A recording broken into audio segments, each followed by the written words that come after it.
तो आज हम लोग यूनिट 10 यानी कम्युनिकेशन सिस्टम का सेकंड लेक्चर करने वाले हैं ना। तो पिछला लेक्चर में हम लोग कहाँ पढ़ चुके थे, प्रेषण माध्यम के बैंड की चौड़ाई तक हम पढ़ा चुके थे। और इसमें हम बताए थे कि अलग अलग जो योजी होता है, योजी कितने तरह का होता है? 3 तरह का। एक होता है क्या, मुक्त आकाश, एक होता है तार योजक, और तीसरा होता है प्रकाश तंत्र। तो ये तीनों का जो है अलग अलग कैपेसिटी होता है, अलग अलग क्षमता होता है आवृत्ति को ले जाने का, ठीक है। तो वो जितना भी क्षमता की जितना भी आवृत्ति को ले जा सकता है उसी को उसका क्या कहते थे? बैंड चौड़ाई, याद है। और हम बताए थे कि समाक्षीय तार जो होता है वो 750 मेगाहर्ट्ज से 18 गीगाहर्ट्ज वाले आवृत्ति को क्या कर सकता है? कैरी कर सकता है, ले जा सकता है। फिर आपको पढ़ाए थे मुक्त आकाश, बोले थे ये कुछ किलोहर्ट्ज से कुछ गीगाहर्ट्ज तक ले जाएगा। और जो प्रकाश तंतु वो 100 गीगाहर्ट्ज से ज्यादा वाले प्रकाश की आवृत्ति को क्या कर सकता है? ले जा सकता है, ठीक है। आ रहा समझ? तो आज हम लोग बात कर रहे हैं किसका? विद्युत चुंबकीय तरंगों का प्रेषण। किसका बात कर रहे हैं? विद्युत चुंबकीय तरंगों का प्रेषण। यानी आज हम लोग देखेंगे कि विद्युत चुंबकीय तरंग को कैसे प्रेषित किया जा सकता है, यानी कैसे भेज सकता है, ठीक है। प्रेषित करना मतलब भेजा जाना, यानी एक स्थान से दूसरे स्थान तक भेजना, उसको क्या कहते हैं? प्रेषित। तो जरा ध्यान समझना, जब भी किसी सिग्नल को भेजते हैं, जैसे मान लो मैच वगैरह हो रहा है, तो आप टीवी में देखते हैं, तो बोलिए इसके लिए सिग्नल आता है कि नहीं? आप एंटीना छत पे लगाते हैं तो वो सिग्नल कैच करता है, और उसी से आप क्या करते हैं? टीवी में देखते हैं, है कि नहीं? जैसे मोबाइल में बात करते हैं, तो भाई मोबाइल में बात करते हैं, जब तक नेटवर्क नहीं रहेगा बात कर पाओगे?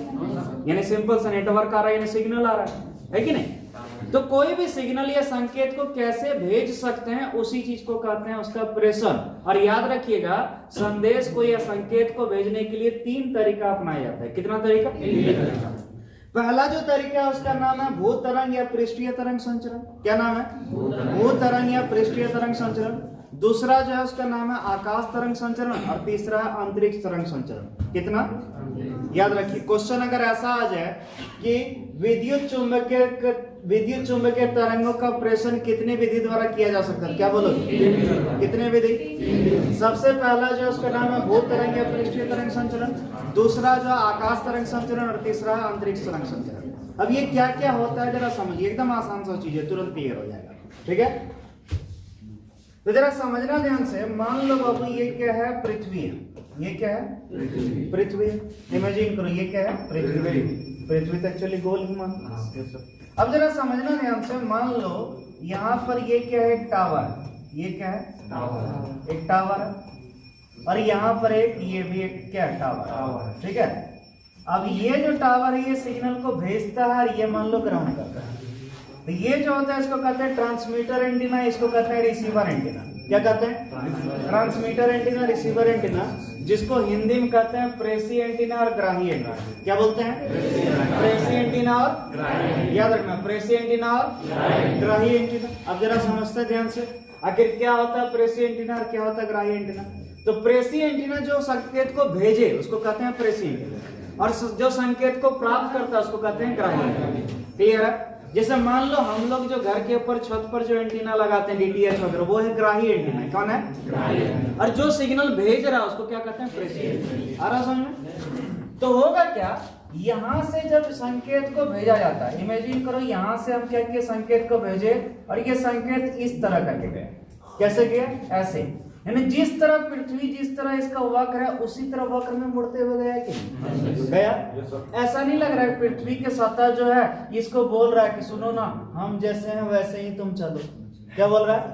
हम जैसे वैसे तो चलो, देखो हम गोल हैं तुम भी गोल गोल चलो ना, है ना। यानी ऐसा लग रहा है कि ये इसको गाइड कर रहा है कि नहीं? ऐसा लग रहा है कि हम यहाँ ऐसे हैं तुम भी ऐसे आओ, हम ऐसे हुए तुम भी ऐसे आओ, हम ऐसे आए तो ये भी ऐसे आए। तो बोलो यहाँ जो है संकेत जब प्रेषी एंटीना से ग्राही एंटीना तक जा रहा है, तो ऐसा नहीं लग रहा पृथ्वी का जो ये सतह है उस सतह का अनुसरण कर रहा है, उस सतह को देखते देखते जा रहा है। क्लियर है? आ रहा है कि नहीं? तो इसीलिए इसको हम क्या कहते हैं? इस विधि को क्या कहते हैं? भू तरंग या क्यों? क्योंकि ये पृथ्वी के पृष्ठ के या भू के पृष्ठ के अनुसरण करते हुए जाता है, उसी तरह जिस तरह वक्र है उसी वक्र में मुड़ते हुए जाता है, इसीलिए इसको क्या कहते हैं? भू तरंग या पृष्ठीय तरंग संचरण। क्लियर हुआ? डेफिनेशन देखते हैं। तो देखिए डेफिनेशन क्या बोल रहा है। तो बोल रहा प्रेषण की इस विधि को पृष्ठीय तरंग संचरण कहते हैं। क्या कहते हैं? इसमें तरंगे पृथ्वी के पृष्ठ का विसर्पण या अनुसरण करती है। इसमें तरंगे क्या करती है? पृथ्वी के पृष्ठ का क्या करती है? विसर्पण करती है या अनुसरण। आसान सा चीज है, बोलो कोई टेंशन? एक जरा सा भी। तो ये तो हो गया इसका क्या डेफिनेशन, क्या हो गया? अब देखिए इसका फिगर यहाँ क्लियर है, देखो दिख रहा है, ये पृथ्वी है मान, ये क्या है? और ये सब जो सफेद सफेद दिख रहा है, इसमें जो बीच में घर हो रहा है, बीच में क्या है? घर हो रहा है। अरे सुन, कोई मोहल्ला है, हो सकता है वही मोहल्ला हो जहाँ तुम चक्कर लगाते हो। घर द्वार नहीं होता, पार्क वगैरह रहता है। ये सब क्या है? मान लो ये घर द्वार। अब ये जो एंटीना है ये सिग्नल को भेज रहा था, इसको कहेंगे ट्रांसमीटर एंटीना, इसको क्या कहेंगे? Receiver antenna. याद रखिए, इसको कहेंगे ट्रांसमीटर एंटीना, इसको कहेंगे रिसीवर एंटीना। और देख रहा है यहाँ से सिग्नल ऐसे जा रही है और ऐसे गई, किस तरह गई? जिस तरह पृथ्वी का सतह वैसे ही गया, इसीलिए इसको क्या कहते हैं? भूतरंग या पृष्ठीय तरंग। आसान सा चीज है। डेफिनेशन वैसे तो वहां पीछे था, लेकिन और अच्छा से अगर आप चाहें लिखना तो ऐसे लिख सकते हैं, जब संकेत प्रेषी एंटीना से ग्राही एंटीना तक पहुंचती है, तो इस दौरान यदि संकेत पृथ्वी के सतह का अनुसरण करती हो तो प्रेषण की इस विधि को भूतरंग या पृष्ठीय तरंग संचरण कहते हैं। नहीं लिख सकते? बोलो लिखा जा सकता है।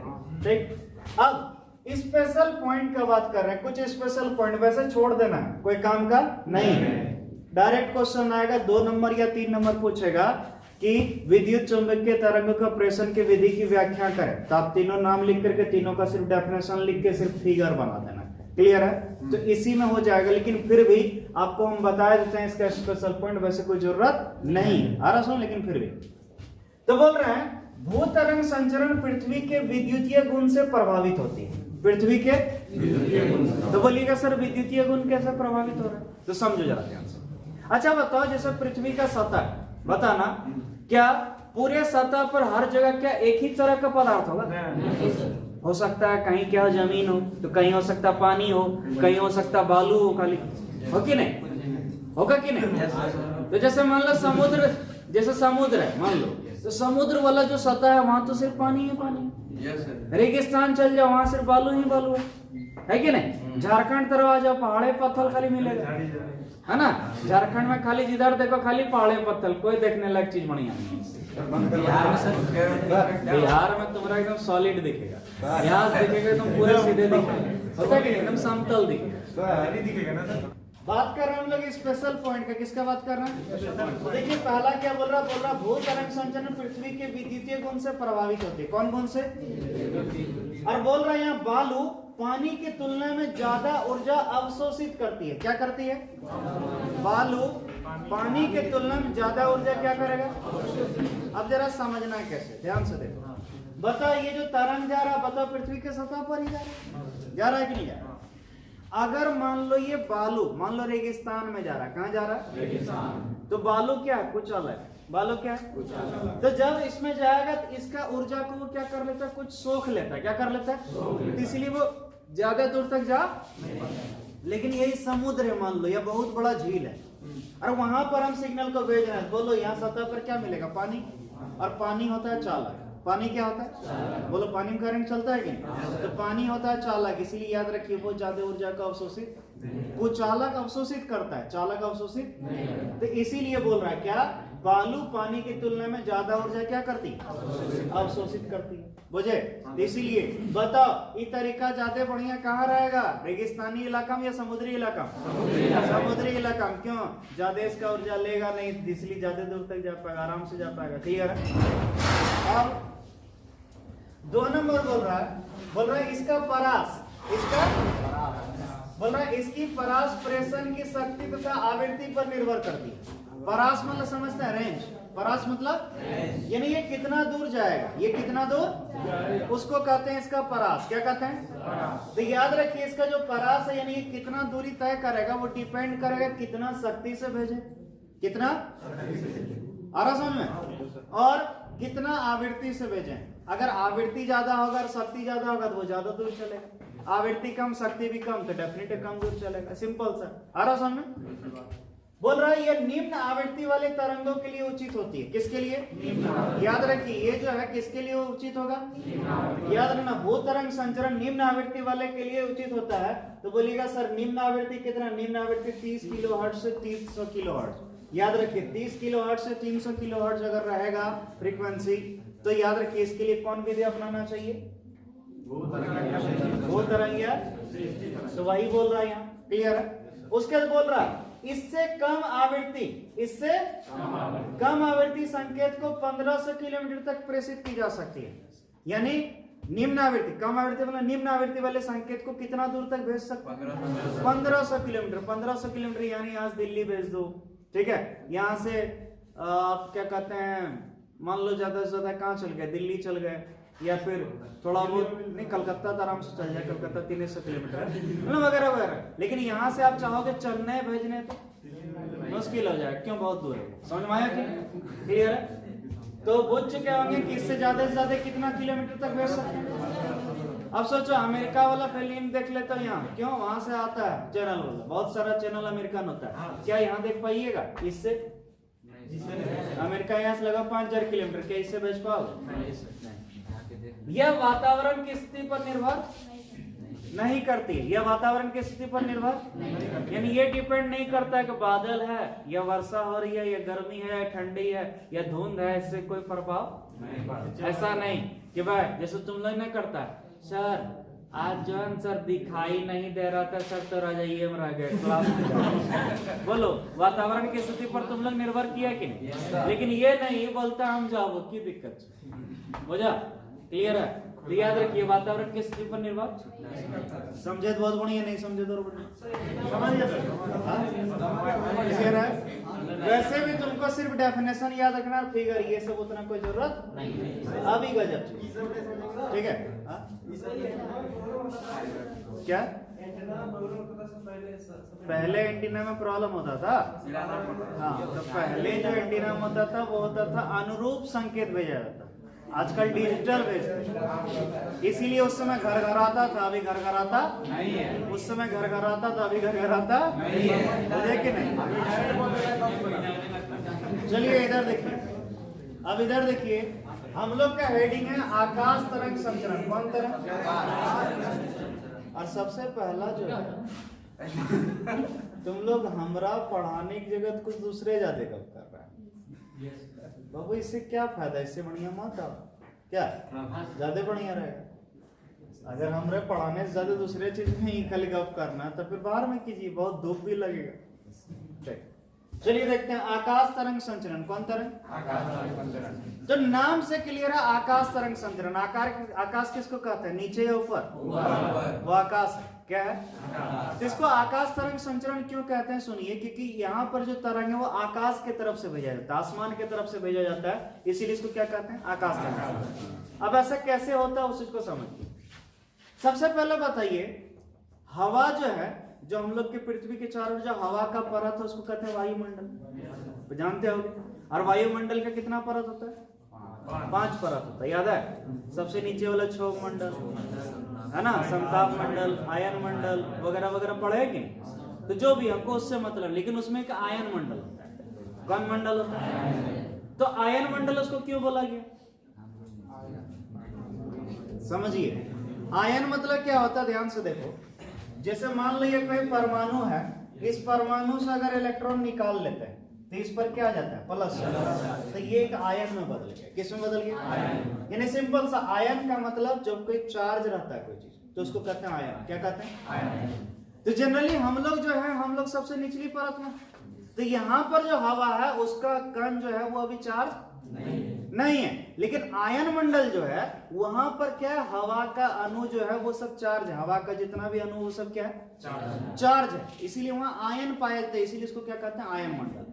और इतना जरूर जानते होंगे कि अगर मान लो प्लस चार्ज है तो इसके चारों विद्युत क्षेत्र उत्पन्न होगा। तो इमेजिन करो, जरा समझना ध्यान से, ठीक? मान लो बाबू ये पृथ्वी है, ये क्या है? पृथ्वी। अब सोचो जरा से, पृथ्वी के यहाँ ऊपर में मान लो इस तरह ये चार्ज का लेयर है, कि हवा में चार्ज है, इस तरह करके एक चार्ज का लेयर है, मुझे तो बोलो क्या यहाँ एक विद्युत क्षेत्र हुआ कि नहीं हुआ? एक विद्युत क्षेत्र हो गया, सोचो हुआ। तो बोलो विद्युत क्षेत्र है, तो विद्युत क्षेत्र का एक गुण होता है, और गुण ये है कि अगर यहां से हम किसी सिग्नल को भेजेंगे धरती से, किससे? धरती से, अगर वो उसका फ्रीक्वेंसी 30 मेगाहर्ट्ज, कितना? 30 मेगाहर्ट्ज से अगर कम रहेगा तो उसको बोलेगा ना, तुमको जाने नहीं देंगे। क्यों? क्योंकि इससे कम, और इससे कम रहेगा तो ऊर्जा कम है, जिसको भेद नहीं पाता, तो वो क्या करता है? यहां से परावर्तित कर देता है, रिफ्लेक्ट कर देता है। जैसे हम लोग शीशा रख के यहाँ लाइट डालेंगे तो इधर से उधर जाता है रिफ्लेक्ट, वैसे ही वो रिफ्लेक्ट कर देगा। लेकिन अगर 30 मेगाहर्ट्ज से ज्यादा रहेगा तब इसको दमदनाक बोलते हैं, केरो के वाला सीधा, बुझे? लेकिन याद रखना 30 मेगाहर्ट्ज से कम वाला नहीं जा पाता, 30 मेगाहर्ट्ज से कम वाला नहीं जाता। तो वैज्ञानिक को ही पता चल गया कि भाई तो गजब का गुण है कि 30 मेगाहर्ट्ज से अगर कम वाला डालते हैं तो वो उसको क्या कर देता है? परावर्तित कर देता है। क्या कर देता है? लेकिन उससे ज्यादा भेजते हैं तो वो विकृत कर देता है। तो वैज्ञानिक लोग क्या दिमाग लगाया, वो क्या किया, जैसे मान लो इसको मिटा ना, चलिए इधर देखिए, तो वैज्ञानिक लोग दिमाग लगाए, जैसे मान लो ये पृथ्वी, ये क्या है? पृथ्वी। तो आप जानते होंगे कि अभी जैसे भारत में दिन है तो अमेरिका में क्या है? रात है। क्यों? क्योंकि हम लोग अगर ईस्ट शोर में है तो अमेरिका ईस्ट शोर में है, बुझे? तो यही कारण से होता है कि इधर जैसे सूर्य का रोशनी पड़ रहा है, यहाँ दिन है तो वहां रात। जब इधर घूमा तो यहाँ अमेरिका आ गया, हम लोग वहां चल गए तो यहाँ अमेरिका में दिन हो गया, तो हम लोग के लिए रात हो गया। अमेरिका में जाते हम लोग इंडिया रखे तक बुझे? तो जरा समझना ध्यान से, ऐसा होते रहता है, घूमते रहता है। इसका मतलब जस्ट ईस्ट शोर और ईस्ट शोर पर है। तो मान लो यहाँ पर कोई एक एंटीना है, यहाँ पर ये क्या है? एक प्रेसी एंटीना है भारत में, और ये कहाँ है? अमेरिका में ग्राही एंटीना। और हम यहाँ से सिग्नल भेजना चाह रहे हैं अमेरिका। कहाँ से भेजना चाह रहे हैं? अमेरिका मान लो भेजना चाह रहे हैं, ठीक है, यहाँ से। तो भाई ऐसे तो कोई है नहीं सिस्टम की वह 5-6 हजार किलोमीटर तक सीधा चल जाएगा। क्यों? बीच में पहाड़ पत्थर कितना आएगा, समझ रहा है? तो किया क्या जाता है, जैसे मान लो ये आयन मंडल है, ये कौन मंडल है? जिसको कहते हैं आयनोस्फीयर। क्या कहते हैं? कितना दूर पे है सर? यहाँ से कुछ किलोमीटर पर होगा, आपको याद नहीं, एग्जैक्ट नहीं याद है, तुम लोग देखना। 17 किलोमीटर ऊपर सर हवा नहीं है, जो भी है। चलो यहाँ, तो यहाँ से हम सिग्नल भेजे, यहाँ से हम सिग्नल, अब ये जो सिग्नल है यहाँ से जो भेजे, इस सिग्नल का मान लो आवृत्ति 30 मेगाहर्ट्ज से कम है। कितना? तो बोलो क्या ये पार होगा? तो यहाँ से रिफ्लेक्ट हो जाएगा, तो रिफ्लेक्ट होकर के क्या इस तक पहुंचा कि नहीं? बोलो पहुंच जाएगा। क्या सीधा सीधे जा पाता? लेकिन ऐसे आसमान की तरफ भेज दिए तो पहुंचा कि नहीं पहुंचा? लेकिन 30 मेगाहर्ट्ज से अगर ज्यादा आवृत्ति रहेगा तो तब पार हो जाएगा, तब कोई फायदा नहीं। एक क्वेश्चन तुम लोग का आता है ऑब्जेक्टिव में कि आकाश तरंग संचरण में, आकाश तरंग किस आवृत्ति के संकेत को भेजी जाती है? पहला ऑप्शन रहेगा 30 मेगाहर्ट्ज से ज्यादा, दूसरा ऑप्शन 30 मेगाहर्ट्ज से कम, तीसरा नंबर किसी भी आवृत्ति के प्रकाश तरंग को, अच्छा किसी भी आवृत्ति के विद्युत चुम्बकीय तरंग को, और डी इनमें से कोई बी नंबर 30 मेगाहर्ट्ज से कम। याद रहेगा? याद रखिए 30 मेगाहर्ट्ज से तभी वो भेज पाएगा, नहीं तो देखिए यहाँ क्या बोल रहा है, जरा ध्यान से बोल रहा, वैसी संचरण जिसमें क्रांतिक आवृत्ति, क्रांतिक आवृत्ति कितना? क्यों क्रांतिक आवृत्ति? इसलिए कहते हैं कि इससे ज्यादा रहेगा पार, और उससे कम रहेगा तब घूरेगा, उसके बराबर रहेगा तो उसके बराबर रहेगा तो भी घूमता है, उससे थोड़ा सा भी ज्यादा हुआ तो पार हो जाएगा, बुझे? चलिए देखिए, वैसी संचरण जिसमें क्रांतिक आवृत्ति से कम आवृत्ति वाले तरंगों का प्रेषण किसके द्वारा? आयन मंडल के द्वारा की जाती। किसके द्वारा? उसे क्या कहते हैं? और देखो यहाँ फिगर में दिखाया भी गया, देखो 3 मेगाहर्ट्ज से 30 मेगाहर्ट्ज तक है तो घूम के आ गया, लेकिन देखो मोर देन 30 मेगाहर्ट्ज यानी उससे ज्यादा हुआ पार, देख रहा आयन मंडल से पार, मुझे कि नहीं? अब चलिए यहाँ देखिए, यहाँ लिखा भी स्पेशल पॉइंट, इसमें निम्न आवृत्ति, मध्यम आवृत्ति तथा उच्च आवृत्ति, लेकिन साफ साफ बोल रहा 30 मेगाहर्ट्ज से कम होना वाली तरंगों को हजारों किलोमीटर तक प्रेषित की जाती है, हजारों किलोमीटर तक भेज सकते हैं, बुझे? दूसरा 30 मेगाहर्ट्ज से ज्यादा आवृत्ति वाली तरंगे आयन मंडल से गुजर जाती है, समझ मारा? उससे ज्यादा रहेगा बेचारी पार, कोई फायदा नहीं। है ना, वो हम लोग से बहुत दूर चल जाएगी। चाह रहे थे कि हम यहाँ से भेज रहे थे उसके लिए, लेकिन वो पार हो गई, बुझे। तो याद रखना 30 मेगाहर्ट्ज से क्या होनी चाहिए। अब चलिए लास्ट वाली पर आते हैं, है ना, लास्ट वाली पर आते हैं, जिसका नाम है अंतरिक्ष तरंग संचरण। क्या नाम है? अंतरिक्ष तरंग संचरण। क्या नाम है वो? तो देखो नाम से क्लियर है, अंतरिक्ष तरंग संचरण।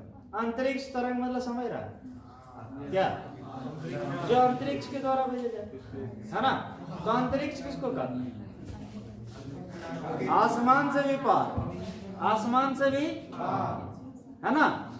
तो ऐसा लग रहा है कि यहाँ पर तरंग को अंतरिक्ष के द्वारा सिर्फ भेजते हो, ऐसा नहीं। ये गजब चीज है, ये जो है ना, भले है इसको नियम के अनुसार होना चाहिए, नाम के अनुसार होना चाहिए कि अंतरिक्ष से भेजते हैं, लेकिन ऐसा नहीं, इसको नीचे से भेजते हैं। इसका सिर्फ कहना है बाबू कि हमको भेजो, जैसे मान लो ये पृथ्वी है, ये क्या है? पृथ्वी। और ये एंटीना, ये क्या है? एंटीना। ये है ट्रांसमीटर, ये है। अच्छा बोलो, सबसे ऊपर में ये सैटेलाइट कौन है? तो इसका कहना है कि हमसे एक प्रकाश यहाँ से डाले एकदम सीधा जाना चाहिए सैटेलाइट तक, और सीधा यहाँ से इस तक आ जाना चाहिए। तो बोलो ये सीधी रेखा में कौन किया? सीधा ऐसे किया, सीधा ऐसे। यहाँ देखो, यहाँ ऐसे टेढ़ा जा रहा था, है ना। और फर्स्ट वाला तो वक्रित था, लेकिन यहाँ देखो तुम स्ट्रेट लाइन में गया, स्ट्रेट लाइन में, या सीधे आप यहाँ से यहाँ भेज दीजिए, कम दूर है तो हम सीधा भेज दो। या मान लो ऐसे पृथ्वी के सतह पर टकराओ और फिर यहाँ से परावर्तित होकर जाएगा, लेकिन सीधे जाना चाहिए, बुझे। याद रखना, प्रेसी एंटीना से ग्राही एंटीना तक जो जाना चाहिए एकदम सीधा रेखा। कौन रेखा? ये सीधा रेखा, ये सीधा आना चाहिए, सीधा जाना चाहिए, ऐसे मुड़ के नहीं आना चाहिए, एकदम सीधा। तो याद रखिए, जब प्रेसी एंटीना से ग्राही एंटीना तक तरंग का कैसा हो संचरण? एकदम सीधी रेखा। किस रेखा में? सीधी रेखा। उसी को कहते हैं अंतरिक्ष तरंग। क्या कहते हैं? तो देखिए क्या बोल रहा है, अंतरिक्ष तरंग संचरण में रेडियो तरंग प्रेसी एंटीना से ग्राही एंटीना तक सीधी रेखा में गमन करते हैं। कौन रेखा में? और बोल रहा पहला नंबर, इसमें प्रथम 15 किलोमीटर की दूरी क्षोभ मंडल में तय की जाती है। किसमें? क्षोभ मंडल। इसीलिए इसे क्या कहते हैं? क्षोभ मंडल संचरण भी कहते हैं। क्षोभ मंडल समझते हैं किसको कहते हैं? सबसे निचला परत, सबसे निचला परत को। जैसे मान लो जो हम लोग मोबाइल वगैरह यूज करते हैं, तो मोबाइल वगैरह यूज करते हैं तो हम लोग रेंज कितना रहते हैं मोबाइल से? 4 किलोमीटर, 2 किलोमीटर, यही रहता है। 15 किलोमीटर से कम नहीं रहते हैं। तो याद रखना, इतना दूर जो जा रहा है एकदम सीधा जा रहा है, नीचे ही जा रहा है। क्या ये सैटेलाइट के पहले जाएगा क्या? तो डायरेक्ट हम तक आ रहा कि नहीं? तो बोलो कहाँ तरंग चल रहा है? क्षोभ मंडल। इसीलिए इसको क्या कहते हैं? क्षोभ मंडल से। बुझ गए? आगे बढ़ते हैं। बोल रहा है परा उच्च आवृत्ति। कौन आवृत्ति? अति उच्च आवृत्ति तथा सूक्ष्म तरंगे अंतरिक्ष तरंग संचरण के द्वारा क्या की जाती है? अंतरिक्ष तरंग संचरण के द्वारा प्रेषित किया। देखो यहाँ दिखा भी दिया, सैटेलाइट गया, सैटेलाइट से फिर यहाँ सीधा गया या एक तरफ परावर्तित हो गया। मुझे फिगर भी क्लियर हो गया। तो ये था। अब जो है बाबू यहाँ तक जो पढ़ा है वो तो इम्पोर्टेंट था ही, लेकिन ये वाला सबसे अधिक इंपॉर्टेंट है। और बिहार बोर्ड का कोई बच्चा है तो उसके लिए ये कंफर्म माने ही वाला है। वैसे झारखंड बोर्ड में भी आएगा, ठीक आ सकता है। तो याद रखिए मॉडुलन क्या है? क्लियर है? देखिए मॉडुलन क्या है जरा समझना ध्यान से। मॉडुलन क्या है? हाँ मॉडुलन क्या है ध्यान से। हाँ मॉडुलन,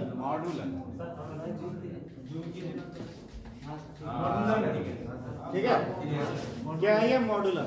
क्या है बाबू? तो मॉडुलन क्या है जरा समझते। एकदम आसान सा चीज है मॉडुलन, एकदम आसान सा चीज है, कोई बहुत बड़ा चीज ये नहीं है।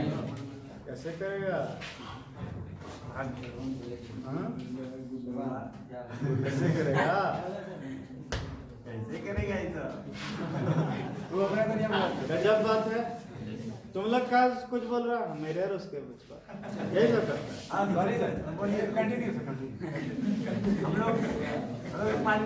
अच्छा हम और देखो भाई, हम सिंपल से बोलते हैं, हम किसी का बेइज्जती नहीं करते हैं। भले वो सो रहा था लेकिन हम किसी की नहीं बताएंगे। किसी की नहीं बताएंगे कि वो सुध रहा था। हमारा बात में सब नहीं है। चलो इधर, चलो यहाँ समझो। मिली क्या करेगा? सच्ची सोच रहा होगा कि पढ़े लच्छू और मिली रात में भी थोड़ा ज्यादा हो जाता। चलो यहाँ तो बात करते हैं मॉड्यूलन। क्या है? देखो मॉड्यूलन क्या होता है, जरा सुनना ले। बहुत ही आसान सा चीज है मॉड्यूलन। जिसे मान लो जब भी, ठीक है, देखिए यार, जैसे मान लो ये क्या है संदेश तरंग है। कौन तरंग? संदेश तरंग है। इस संदेश तरंग को हम क्या करें? उच्च आवृत्ति वाले, कौन? उच्च आवृत्ति वाले वाहक तरंग से अध्यारोपित कर देंगे, यानी इस दोनों के एक दूसरे से मिला देंगे, यानी एक दूसरे के ऊपर चढ़ा देंगे। तो इसी कहते हैं मॉड्यूलन। क्या कहते हैं? क्या कहते हैं? समझ में आया? तो देखिए, जब संदेश तरंग, निम्न आवृत्ति वाले संदेश तरंग, फिर सुनना, जब निम्न आवृत्ति वाले संदेश तरंग को उच्च आवृत्ति वाले संदेश तरंग पर अध्यारोपित कर दिया, चढ़ा देना मतलब अध्यारोपित कर दिया, इसी कहते हैं मॉड्यूलन। क्या कहते हैं? समझ गए? तो देखिए क्या बोलेगा, सुनो। जब निम्न आवृत्ति वाले, पहले समझो ध्यान, बता कर, जब निम्न आवृत्ति वाले कौन तरंग? संदेश तरंग को उच्च आवृत्ति वाली कौन तरंग? वाहक तरंग से अध्यारोपित की जाती है, तो इस प्रक्रिया को क्या कहते हैं? अगर कोई तुमसे पूछ दे मॉड्यूलन क्या, तो आराम से लिख दोगे। जब निम्न आवृत्ति वाले संदेश तरंग को उच्च आवृत्ति वाले वाहक तरंग से अध्यारोपित की जाती है, इस घटना को क्या कहते हैं? मॉड्यूलन। हो गया। अब बात कर रहे हैं मॉड्यूलन के प्रकार। किसके? यानी मॉड्यूलन के प्रकार, यानी types of modulation. Types of modulation. तो याद रखिए, मॉड्यूलेशन जो है वो 3 तरह का होता है। मॉड्यूलन कितने तरह का होता है? पहला होता है आयाम मॉड्यूलन, दूसरा होता है आवृत्ति मॉड्यूलन, तीसरा होता है कला मॉड्यूलन। याद रखना, आयाम मॉड्यूलन, आवृत्ति मॉड्यूलन और कला मॉड्यूलन। आ रहा समझ में? तो देखिए इसमें क्या अंतर है, जरा समझिए, तुरंत क्लियर हो जाएगा। तो सबसे पहले हम आयाम मॉड्यूलन को समझने की कोशिश कर रहे हैं। किसको? अब देखना, इधर देखो, सुनो ना प्लीज। मान लो ये क्या है? निम्न आवृत्ति वाले संदेश तरंग।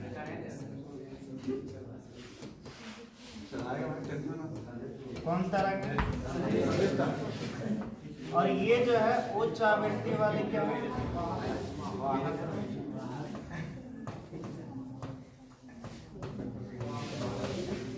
वाहक तरंग।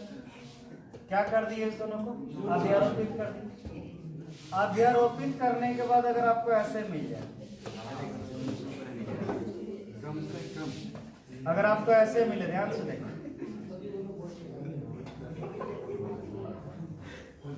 बड़ा हो गया सर, ऐसे मिल जाए, जरा ध्यान से देखो, इसका ऐसा लग रहा है कि ऐसे करके पहले बढ़ा फिर घटा, फिर बढ़ा फिर घटा, फिर बढ़ा फिर घटा, ऐसे बदल रहा है। देखिए ऐसे चल रहा है। क्या बोल रहा? हेलो हेलो,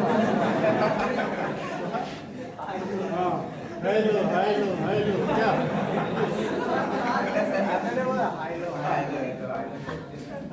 हे भगवान,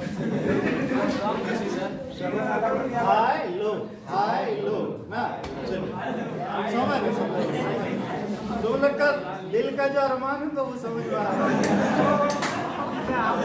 हमको पता है। उस तरह भी जिंदगी में ऊपर नीचे होते हैं, क्या कभी ज्यादा पढ़ लिए, कभी नहीं पढ़े, कभी सुख हो गया, कभी दुख हो गया। आप समझें, इधर समझने की कोशिश करें। तो सुनना, ये जो तरंग ऐसे चलता है इसको कहते हैं इसका आयाम। क्या कहते हैं? देखो कभी आयाम कम, कभी ज्यादा, कभी कम, कभी ज्यादा, कभी कम, कभी ज्यादा।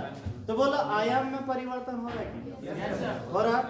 तो याद रखना, जब निम्न आवृत्ति वाले संदेश तरंग को उच्च आवृत्ति वाले वाहक तरंग से अध्यारोपित करेंगे और जब हमको निकलेगा जो नया तरंग, उसके अगर आयाम में परिवर्तन हो रहा, किसके परिवर्तन?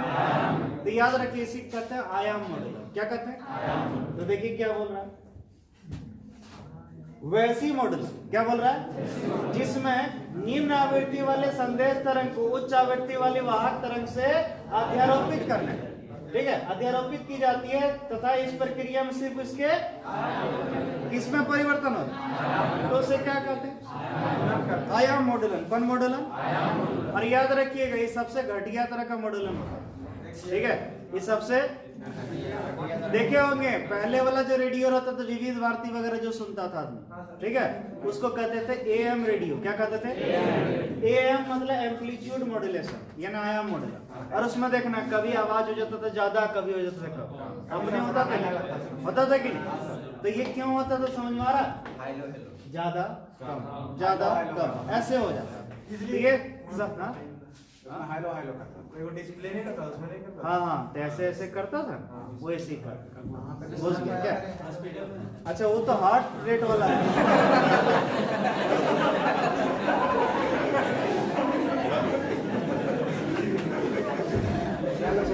हो गया? अब चलो थोड़ा आगे देखो, सुन ध्यान से। अब हम लोग देख रहे हैं आवृत्ति मॉडल। कौन मॉडल है? देखो इसमें क्या होगा। इसमें जब संदेश तरंग निम्न आवृत्ति वाले संदेश तरंग को जब उच्च आवृत्ति वाले वाहक तरंग से अध्यारोपित करेंगे तो इसमें क्या होगा जरा समझना। इसका जो रिजल्ट आएगा वो कुछ इस तरह करके आएगा। देखो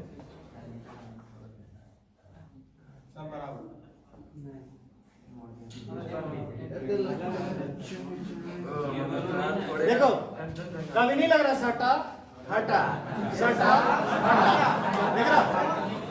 देखना कभी ऐसे चिपक जाएगी। क्या हो जाएगी? तो जब चिपक किया तो जल्दी जल्दी ऐसे हुआ, जल्दी जल्दी हुआ, जल्दी जल्दी जब हुआ था आवृत्ति बढ़ गया, फिर थोड़ा सा क्या हो गया बेचारा, आवृत्ति घट गया, फिर आवृत्ति बढ़ गया, फिर घट गया, फिर बढ़ गया। मुझे याद रखिए मतलब कभी वो पूरा स्पीड, फिर जब हो गया फिर फिर थोड़ा सा कम लगा, फिर धीरे धीरे। याद रखिए तो बोला क्या आवृत्ति परिवर्तन हो रहा है, बोला आवृत्ति परिवर्तन हो रहा है। क्या कैसे चल रहा? सट रहा हट रहा, सट रहा हट रहा, सट रहा हट रहा। तो देख रहा आवृत्ति ज्यादा आवृत्ति कम, आवृत्ति ज्यादा आवृत्ति कम, तो बोला आवृत्ति में परिवर्तन हुआ, इसलिए नाम है इसका आवृत्ति मॉडल। क्या नाम है? देखिए क्या बोल रहा है, वैसी मॉडल। क्या बोलेंगे? जिसमें निम्न आवृत्ति वाले संदेश तरंग को उच्च आवृत्ति वाले वाहक तरंग से अध्यारोपित किया जाता है। इस प्रक्रिया में उसके आवृत्ति में परिवर्तन होते हैं। क्या करते हैं? आसान है, मतलब पहली वाली याद हो जाएगी, दूसरी के रटने में कोई तकलीफ, खाली आयाम के जगह क्या लिखते हैं? बुझा? और बाकी डेफिनेशन सेम रहता है। और उसी तरह एक होता है कला मॉडल। क्या होता है? कला मॉडल में गजब होता है। कला मॉडल में कभी ये ऊपर तो कभी ये नीचे, ये ऊपर कभी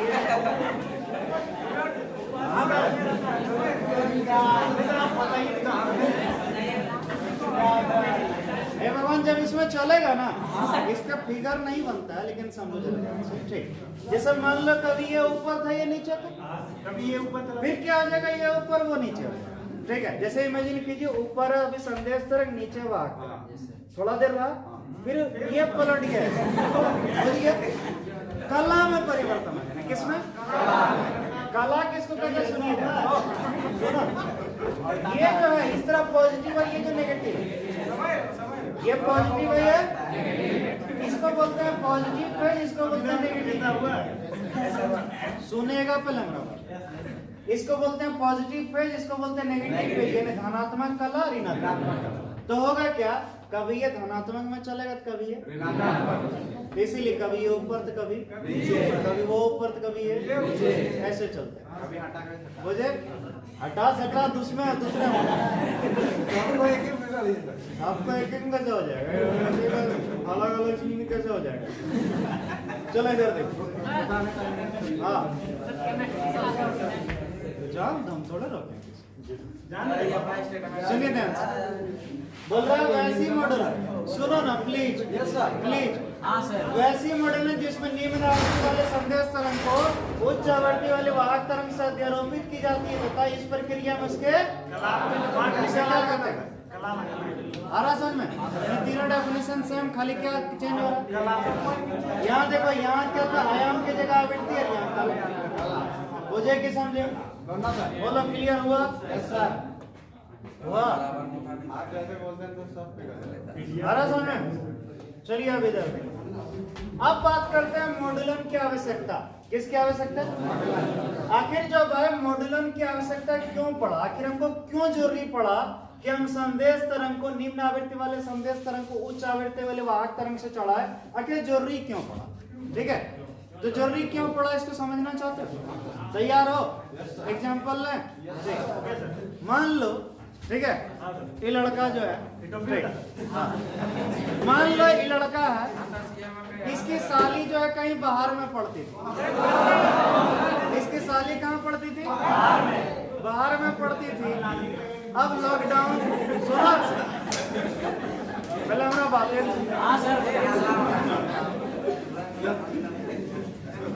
अब इसकी साली कहाँ पढ़ती थी? बाहर में पढ़ती थी और लॉकडाउन लग गया था तो आ गई घर। ठीक है, घर आ गए। अब जो है, अब इसको मिलने का मन तो करेगा ही, साली आगे मिलने का मन करेगा। और मान लो इसका ससुराल जो है, मान लो इसके घर से, इसका घर से मान लो 5 किलोमीटर दूर है। कितना दूर है? हाँ, सुनो तो सही, इसका ससुराल इसके घर से 5 किलोमीटर दूर है। ठीक है, अब जो है, अब जान रहा है कि वाइफ को बोलेंगे कि सुनो ना एक बार मिल के आते हैं, तो वाइफ बोलेगा अच्छा हमसे कहीं मिले नहीं है, साली से मिलने जा रहे। दिमाग लगाया, क्या लगाया? और बोला कि सुनो ना इसका बेटा था मान लो 2 साल का। ठीक है, तो बोलता है कि ये बोल रहा था, ठीक है, उसका नाम कुछ रखा होगा, मान लो डिगना रखा, मान लो इसका बेटा का नाम डिगना है। तो ये बोला अपनी वाइफ को कि डिगना बोल रहा था मोसेस मिलने का मन कर रहा था, तो इसको मोसेस मिला के लाते। ठीक है, और तुम क्या करेगी जाके, झुट्टो लॉकडाउन है, परेशान होगी, इसको मिला के लाते। तो ये बहाना बना के चल दिया, लेकिन लॉकडाउन था, बाइक वगैरह कुछ अलाउड नहीं था। अब जाना था पैदल, 5 किलोमीटर जाना था। तो बोलो क्या इसका बेटा 2 साल का है, चल तो जरूर पाता होगा। ठीक है, लेकिन सोचिए क्या 5 किलोमीटर चल पाएगा? नहीं चल पाएगा। अब सोचो इसको लेके जाना, तो बताओ इसको कैसे लेके जाना? गोदी में लेके या कंधा में लेके जाना? क्यों? क्योंकि ये बड़ा, ये इसमें तीव्रता ज्यादा है कि जाना है, मिलना है। ठीक है, ये तो बहाना लगाया कि इसका अपना बेटा डिगना के मिलना है, लेकिन क्या उसको कोई मतलब है? मोसेस क्या मतलब उसको? बेचारा खुश था अपने मम्मी के साथ, लेकिन फिर भी जुट्टो ने मौसी के लिए रो रहा है, इसको लेकर जरा छुट्टी काट दिया, तो देखो मौसी के लिए कितना रो रहा है, ले जाता। अब जो है, तो इसको लेके जाना है, तो बताओ क्या इसका बेटा उतना दूर चल पाएगा? क्यों? क्योंकि उसका पैर छोटा था, कदम छोटा था, वो थक जाता, बच्चा है, ज्यादा दूर वो चल नहीं। हाँ, 10 मीटर पर रहता है, 20 मीटर पर रहता है तो चल जाए। ठीक है, 2 किलोमीटर पर रहता तो हो सकता है चल जाए, लेकिन 5 किलोमीटर तो वो बच्चा नहीं चलता। तब बताओ इसको क्या करना पड़ेगा? गोदी पर बैठा के या कंधा पर बैठा के ले जाना पड़ेगा। तो बोलो इसका बेटा को, ये जो अपना बेटा को कंधा पे क्यों चढ़ाया, उसका जरूरत क्या था? साली से मिलना था? नहीं, मेन बात था कि दूर जाना, और उतना दूर नहीं चल सकता, इसीलिए कंधा चढ़ाना। तो उसी तरह सुनो ध्यान से, ये जो संदेश तरंग है इसका आवृत्ति कम होता है, संदेश तरंग का आवृत्ति, और ये ज्यादा दूर तक जा नहीं सकता, क्योंकि आवृत्ति कम यानी ऊर्जा कम, तो ज्यादा दूर तक जा। अब सोचो बोलो, ये जा ही नहीं सकता है ज्यादा दूर। इमेजिन करो यहाँ से ज्यादा मान लो ये 2 किलोमीटर तक चल सकता है, और भेजना यहाँ से दिल्ली 1200 किलोमीटर, बोलो ये जा पाएगा? तो हमको क्या करना होगा? उच्च आवृत्ति वाले वाहक तरंग पर चढ़ा देना। तो ये जाएगा तो इसको भी लेके, आप समझ में आया? क्लियर हुआ? मॉड्यूलन के जरूरी क्यों पड़ा? क्यों? क्योंकि संदेश तरंग का आवृत्ति कम होता है, तो इसलिए ज्यादा दूर तक जा नहीं पाता, और हमको भेजना ज्यादा दूर है, इसलिए हमको चढ़ाना पड़ेगा। चढ़ा देंगे सर। तो देखिए यहाँ साफ साफ लिखा है, सुनो ना प्लीज, इधर देखो, बोल रहे संदेश तरंग की आवृत्ति कम होने का, संदेश तरंग की आवृत्ति इसे ज्यादा दूरी तक प्रेषित, इसीलिए इसे उच्च आवृत्ति वाले वाहक तरंग से अध्यारोपित की जाती है, जिससे इसे ज्यादा दूरी तक प्रेषित की जा सकती है। इसी कारण हमें मॉड्यूलन की, बोलो क्लियर हुआ? क्लियर आ रहा समझ? अब देखो वी मॉड्यूलन क्या है, अब देखो वी मॉड्यूलन क्या है। अब मान लो ये अपना छड़ाक लेके गया, अब बताओ मौसी के पास जाएगा तो क्या कंधे पर रखेगा क्या? हाँ? अब उसको मौसी लेना है तो बोलो ये अपने से उतार के हो सकता है उसके गोदी में दे, यही गोदी में चढ़े सुनो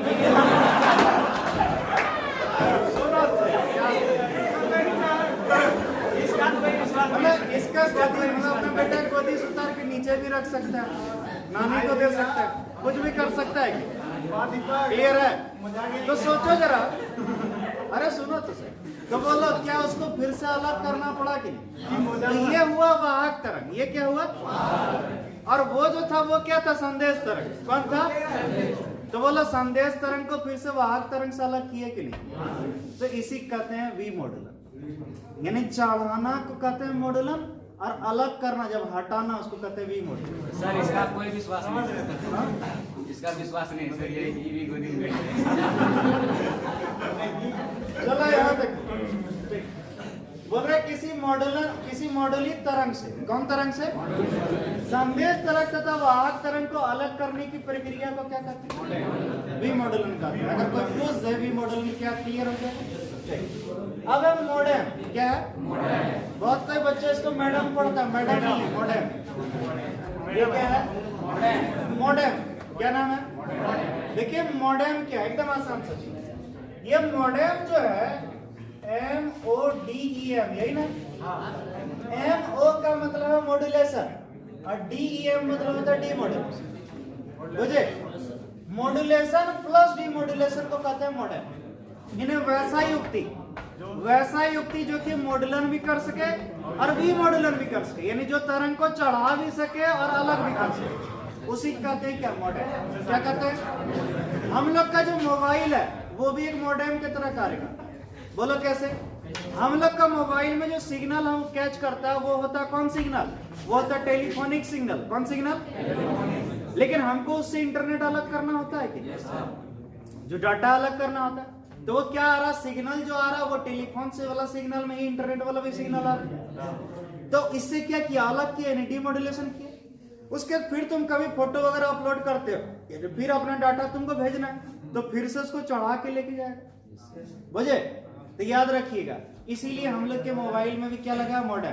कंप्यूटर में, लैपटॉप में मॉडेम नहीं होता था, तो इसीलिए हम लोग याद करें, एक छोटा सा डैंगल पहले लगाते थे मॉडेम। ठीक है, आजकल नहीं लगता, आजकल तो सब एडवांस हो गया। बुझे कि नहीं? तो देखो बोल रहा वैसी युक्ति जो संदेश तरंग तथा वाहक तरंग को मॉडुलित या उसे क्या कहते हैं? क्लियर है? अब ये सबसे मस्त चीज है सुदूर संवेदन। क्या है? इसका डेफिनेशन सुन लो, जिंदगी में कभी नहीं बोलोगे। सुन लो पहले, इमेजिन करो किसी को तुम छुए नहीं, ठीक है? दूरे से ये पता कर लिए कि सेब क्या होगा, साइज क्या होगा, ठंडा होगा कि गर्म होगा। अरे सर पता चल गया, याद रखना।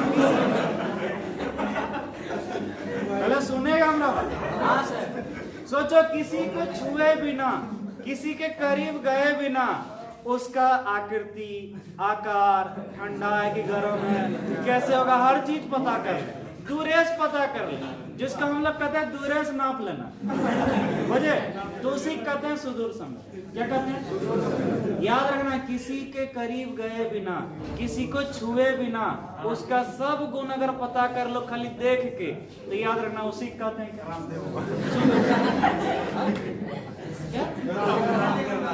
क्या? रामदेव बाबा। रामदेव बाबा क्या सुनो? इसमें सर वही वाला लक्षण है सर। चलो यहाँ पे सुनो सुनो सुनो, सुनेगा इधर। देखिए क्या बोला, जब किसी पिंड को स्पर्श किए बिना मतलब उसकी आकृति, आकार तथा ताप इत्यादि की जानकारी प्राप्त की जाती है, उसे क्या कहते हैं? क्या कहते हैं? और ये कैसे होता है उस चीज को समझो, इमेजिन करो कैसे होता है। जैसे हम लोग के जो ऊपर में सैटेलाइट बहुत सारा घूम रहा है और सैटेलाइट में कैमरा लगा रहा है। सैटेलाइट में नहीं विश्वास होता, गूगल अर्थ खोलिए और देखिए अभी आपका साइकिल सब पार्क है नहीं, यहाँ ये दिख जाएगा, ये दिख जाएगा। आप बाहर में खड़े रहिएगा, दिख जाएगा। और हम लोग तो धुंधला देख पाते हैं, लेकिन सरकार जो है उसको पूरा एकदम क्लियर देख सकता है। तुम अगर ब्रश कर रहे हो छत पर, तो कौन कंपनी की ब्रश वो भी पढ़ सकता है। बुझे? याद रखना, ऐसे जैसे मान लो इसमें लिखा है कंपनी नाम, ऐसे अगर पकड़े रहेंगे और बाहर में रहेंगे ना, इस पे जूम करके नरेंद्र मोदी देख सकता है कि अच्छा ही पकड़ के बैठाई, बुझे। तो याद रखना बाबू, अगर कुछ भी ऐसा काम करो जो कि बाहर में कर रहा नहीं करना, ऐसा लगेगा कोई नहीं देख रहा लेकिन ऊपर वाला सब देख रहा। ऊपर वाला नहीं, बहुत बच्चा होता है छत पर चल गया नहा रहा है, गमछी पहन के घुरा रहा है, लेकिन तो बाबू ये सब चीज अब अगर ऐसा कुछ करना है कम से कम तिरपाल तो बुझा, क्लियर है। तो देखो होता क्या, सुनो सुनो अब मान लो, इमेजिन करो सरकार को ये पता करना है कि देवघर में कितना एरिया तक जो है शहरी क्षेत्र बन गया और कितना गांव वाला एरिया।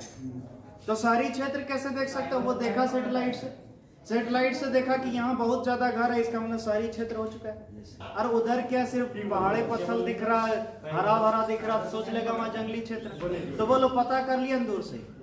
मान लो कहीं से ज्वालामुखी फटने वाला है, तो जहाँ ज्वालामुखी फटेगा तो बताओ जी क्या सबसे पहले धरती गर्म होगा कि उस जगह का जो क्षेत्र है वहाँ का मिट्टी धीरे धीरे गर्म होना शुरू होगा, और गर्म होगा तो कैमरा जो होता है अलग अलग टेम्परेचर, अलग अलग आवृत्ति, अलग अलग तरंगदैर्घ्य छोड़ता है। तो उसमें कैमरा जो रहता है वो थर्मल इमेज को भी कैप्चर करता है, तो वो अलग अलग रंग को अलग अलग हीट को अलग अलग रंग से दिखाता है। तो जैसे दिखेगा कैमरा से कि यहाँ का भाग भाई हमको लाल दिखने लगा पूरा, तो समझ जाएगा कि यहाँ गर्म होने लगा, इसका मतलब ज्वालामुखी फटने वाला। तो बोलो क्या छूना पड़ा क्या, दूर से चेक कर लिया। जैसे आप लोग जीके में पढ़ते होंगे कि झारखंड में इतना भाग जंगली क्षेत्र है, क्या आ करके जो हम लोग का मुख्यमंत्री क्या घुर घुर के ना पाए क्या, कैसे पता कर लेते, सैटेलाइट से देखता है, जहां आपको जंगल दिखता है उस हिसाब से कैलकुलेट कर लेता है। तो याद रखिए क्या इस समय छूने पड़ा जरूरी, दूरेस हो गया, यही है सुदूर संवेदन। इसका उपयोग देखो, इसका उपयोग मानचित्र बनाने के लिए की जाती है, इसका उपयोग बाढ़ में हुई क्षति का आकलन के लिए की जाती है, कितना क्षेत्र में बाढ़ आया वो पता चल जाएगा। इसका उपयोग भूजल सर्वेक्षण के लिए की जाती है, भूजल मतलब कितना भाग जमीन में पानी है, बुझे। इसका उपयोग जंगल का सर्वेक्षण के लिए किया जाता है, यानी कितना जमीन एरिया वगैरह वगैरह, समझ गए। तो इसी के साथ हम लोग का यूनिट 10 हो गया खत्म। तो चलिए आज इतना ही, थैंक यू।